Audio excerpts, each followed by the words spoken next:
Hey guys, it's Raquel here with Musica, and I am here with Prayers, who just played an amazing show here in their hometown. So what's the feeling like playing here in your hometown compared to other places? It's great to be home, and for me, it always feels different, you know? I feel a lot lighter and happier. Usually when I'm out of town, it's hard to capture me smiling on stage, but whenever I play a San Diego show, it's like I smile from the inside out, you know? You can see it, it's just all my friends are here, family, and I grew up here, so, man, it's wonderful, you know? What would you say inspired your sound, and what makes you guys so different? There's no one doing it like us. We're the pioneers of the sound, of the genre, of the look, of the style, the aesthetic. How did it all start? Well, we just stayed true to ourselves. David stayed true to himself, and me to me, and that's it. It comes from a genuine place. We're not pretending or trying to do anything that is different. We're just different, and it's just what it is. It's just acknowledging self. For I am the image in the mirror, the reflection in the water. His breath gave me life, I was anointed in fire. I am Lucifer rising. What advice would you give to the younger generation growing up and wanting to be themselves?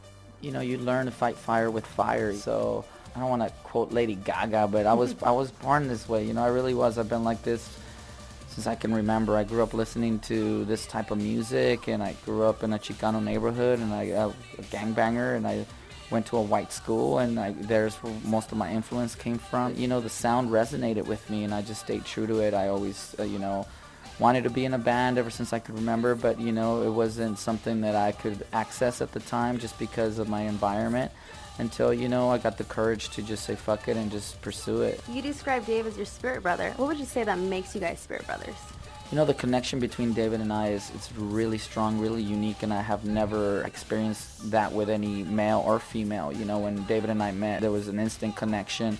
It was undeniable. You know, the best way to describe it is by listening to our first album, SD Killwave, that we wrote in 2 days. And the magic's there, and, you know, we did this album of 2 days of knowing each other. I met him the night before. He came over to my studio. We wrote half the album. We were excited about it. He came over the next day, and we finished that album in 2 days. So that right there tells you pretty much our relationship is just magic, you know? Yeah. Somos la magia que mueve el mundo. What would you say, you know, your inspirations are? Because your beats are amazing. The Beat Monster, right? Is that what you call it? The Beat Monster.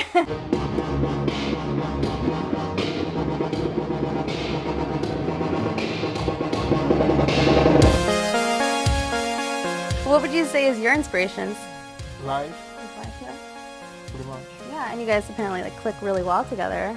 Yeah, he's Yeah. my spirit brother, you know?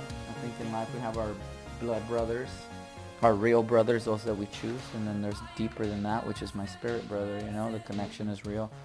Yeah. So you're My soulmate. your soulmate. There you go. Yeah. What was the most important thing going into writing this, and how did the whole Travis Barker thing come about? Whoever comes into working with us, they have to know that they're coming into our world. We're not going into theirs. Luckily, Travis knew the sound, and he didn't want to, he just wanted to add to it. He didn't want to take anything from it. He just wanted to, enhance it, and he did. The relationship with Travis Barker is kind of a reflection of the relationship with David and myself. We just clicked right away. The energy was there. The chemistry was there. If there was no chemistry between Travis and us, we wouldn't have worked with him. There's no way. But it was immediately like that album. We wrote it in 1 week. Young Gods was written in 1 week. And it took a while for it to come out because, you know, all the suits and the lawyers, all that BS.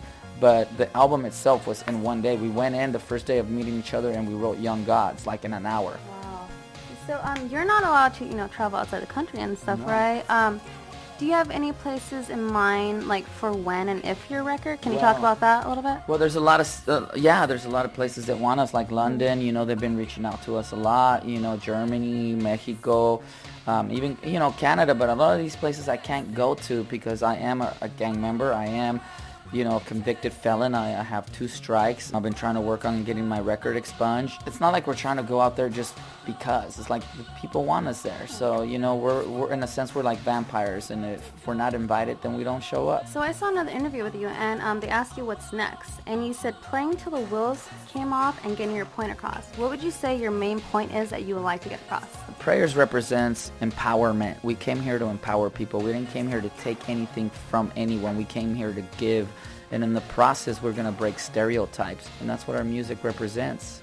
Definitely. Would you guys say you're writing stuff for your next album that you're doing? We're working on our next EP. We don't do albums, we do EPs. Okay. I work a lot with numerology, so I think our next EP is going to be like 6 or 5 songs. I can't remember, 6 songs, but it's all a process that we're doing. I do a lot with like magic, a lot of black magic, so that's one of the reasons I do a lot of my EPs to be, they're like sigils. So our next EP is called Olmec Magic, and we already have a song called The House of Fallen Stars, and it's dedicated to Lucifer.